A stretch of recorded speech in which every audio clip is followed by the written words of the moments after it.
بسم الله الرحمن الرحيم.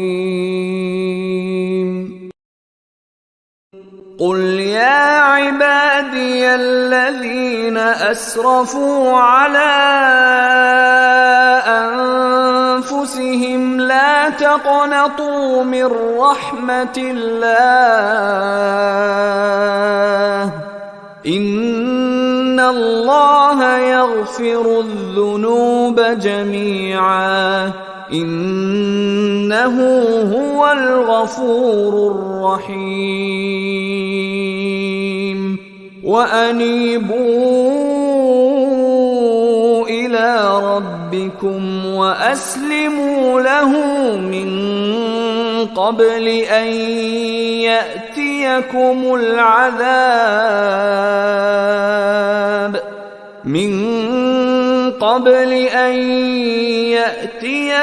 العذاب ثم لا تنصرون.